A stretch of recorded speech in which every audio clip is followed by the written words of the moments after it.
Monday, July 24th, I'm throwing together a quick taco casserole with whatever I have on hand. So I have some ground beef and some onions going. I just cut up an orange pepper. I'm going to add in a can of diced green chilies, taco seasoning, black beans. I'm going to put a layer of sour cream and a layer of cheese in there to make it nice and creamy. And layer in some tortilla chips. We kind of save the bottoms of our tortilla chip bags until we have enough to make a taco casserole. Sometimes I put rice in this or tortillas in layers, but I'm not doing any of that today. I'm just keeping it simple. To use this last jar of home canned Roman beans, they're kind of like bigger pinto beans, and I'm going to use some salsa. Grease my pan with a little avocado oil. I got my can of black beans. I know I have a can of diced green chili somewhere, but I can't find them, so we're going without. I'm going to use salsa. I'm going to use the taco seasoning. It should still have plenty of flavor. We're just going to go with it. Here is what we've been saving. So it's just the bottoms of a bunch of bags of tortilla chips. I thought we had more than this, but that's just fine. We will use up what we have.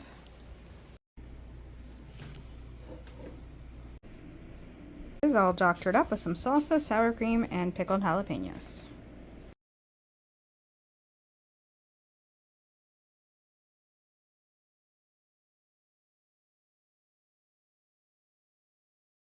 For Saturday the 22nd, nope, that's wrong, 29th of July. I just got back from being at the beach for a little while. Haven't gone grocery shopping. I was going to make hamburgers, but this I didn't think was going to be thought in time, and then I thought of the idea to do mac and cheese, and because I could cook this in a pan even though it was frozen. And then I really got stuck in my head the idea that we were going to have mac and cheese. So even though this is thawed all the way, we are going to have mac and cheese, hamburger, and some broccoli that I had in the fridge that needs to be cooked up. And that will be dinner tonight. Just basic dinner. Alright, here's dinner, and I will probably have hot sauce or ketchup with mine. If you hear a banging noise, my husband is practicing his drumming in the background. And it is Sunday the 30th of July. I don't know where July has gone.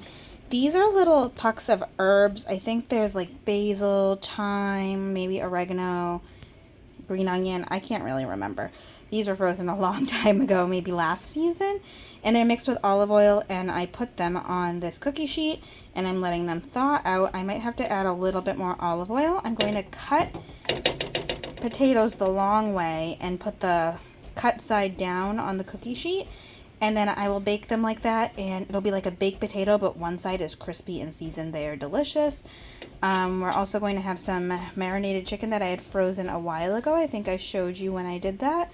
I'll cook those chicken thighs in the air fryer. I have some shishito peppers to cook up, and I might also cook up some green beans from the garden that just need to be used. I am also going to some beans in here staying crispy, and I also have the celery that I harvested from the garden.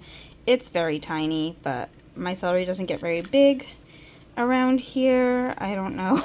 I don't know why. That's just what it is, but it adds great flavor to cooking. So once this is all nice and crispy, I'll rinse it off one more time, chop up the celery, and pop it in the freezer for cooking. Adding to soups or stir fries or other dishes that need a celery flavor.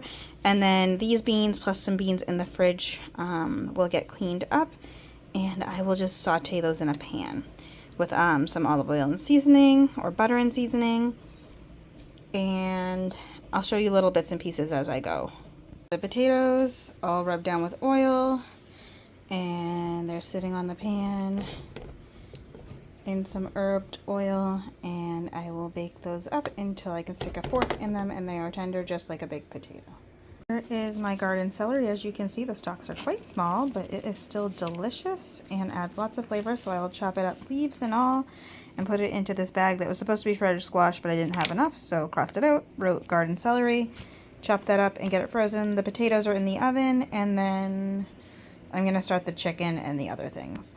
Here's my little bag of celery and celery leaves ready for the freezer, and this will add great flavor to future recipes. Here's my tiny pile of garden beans that I will cook up to go with dinner.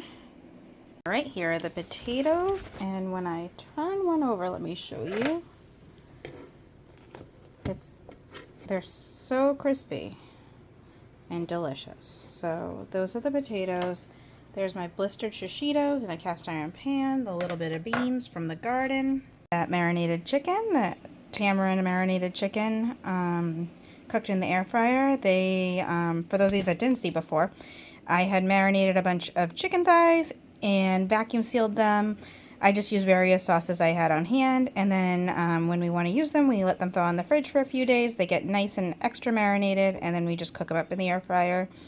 Typically in the past we would have done this stuff on the grill, but we just haven't done that this year. The air fryer is just so convenient, and yeah, we really like it. I also have this lemon aioli left over from last time we did shishitos, and usually around this time of year I try to just keep this in the fridge because we eat a lot of shishito peppers while we have them, and then we don't have them the rest of the year. So here's my plate with the green beans, the shishitos, the chicken, and the potato, and I can't wait to eat it.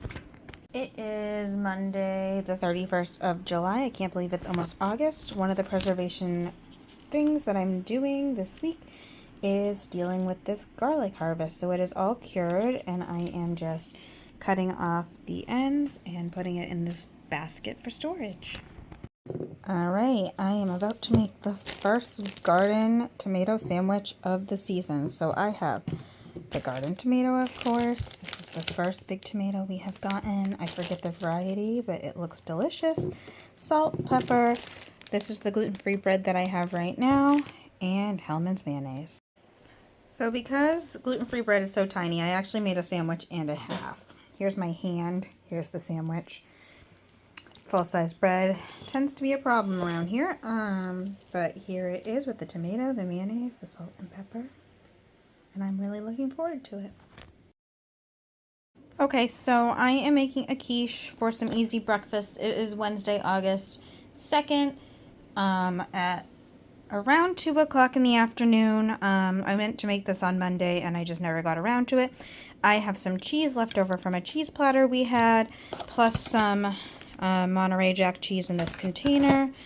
I have an onion, and this is not really a recipe other than the measurements for the Bisquick, the milk, and the eggs. I'm just using up what I have. 2 garlic scapes, a little tomato. One of these is a jalapeno and 2 are sweet peppers. I'm going to use all of them. 2 little onions from the garden. Some of this big onion I have on hand. I have the rest of this package of ham, just a couple slices in here. That was 99 cents.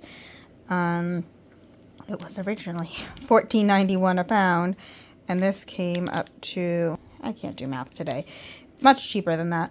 And I have gluten-free Bisquick, milk, eggs, salt, pepper. I sprayed my pie plate with avocado oil, and the rest of this package is thawing in cold water with the cold water defrost method in the sink. So while waiting for that to happen, I'm going to chop up the rest of my veggies. Oh, I have one little tomato left over from something too. Chop up my veggies, shred up my cheese, maybe mix my batter, and then I will get that ham when it is thawed and assemble my quiche. I also forgot to mention that I still have these garlic chives left in my freezer, and I pulled them out, and I will use what I can of those up as well. Here is the ham and all the vegetables, and I am going to add in this cheese that I just roughly chopped. I didn't even bother getting out my shredder. I'll mix the eggs, Bisquick, milk, salt, and pepper, pour it on top, and bake it in the oven.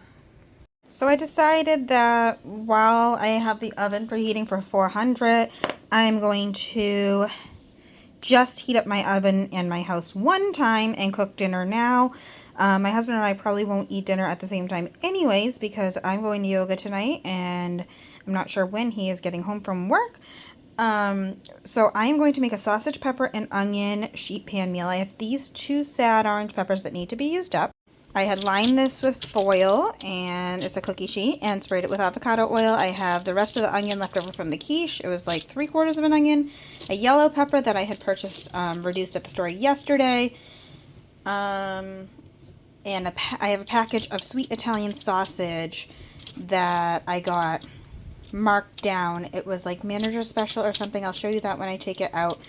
I will salt, pepper, and avocado oil that and roast that in the oven at the same time that my quiche is going. I still haven't made up the batter for that yet.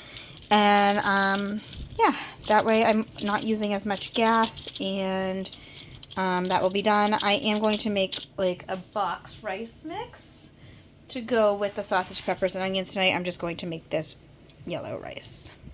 Here is the sausage I pulled out of the freezer. It was a great deal. I only had room to really fit 2 packages in my freezer. We also have a ton of sausage on hand, but it was $1.59 for this package. That's really good. So I'm just going to put this on the sheet with the sausage, peppers, and onions. I might actually I'm debating if I want to cut it into smaller chunks. I did end up cutting up the sausage. I just think it'll cook more thoroughly and quicker, and my vegetables won't get too well done. So the oven's preheating to 400. I will set the timer for 25 minutes, but I will check on this about every 10 minutes and give it a stir. This is going to go in the oven for about 25 to 30 minutes, and the quiche will be done. Here is the quiche all done. And here is the sausage, pepper, and onion sheet pan dinner. And in here I have the rice, water, and butter getting ready to boil, and then it'll just cook for 25 minutes and dinner will be ready. Alright, here's Wednesday night dinner. So I didn't film making this dough, but this is sourdough starter discard cracker dough, and it's for cinnamon sugar crackers. So I'm hoping that these are like those cinnamon sugar pita chips or something close to them, because I really loved those when I could eat them. If they do come out good, I will put the recipe down below.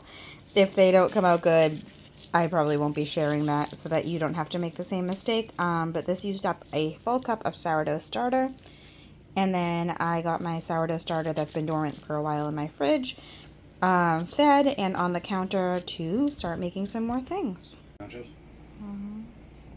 So I wasn't able to record my voice when I was filming this, but I tried making some sourdough naan. It still needs some playing with. There's some chicken and vegetables that we had for dinner, and the cinnamon sugar crackers were good, but need some improvement. They were a little bit soft. So I am doing another round of freezing these giant zucchinis and squash. These 3 are from my dad's garden. This one got away from me in my garden.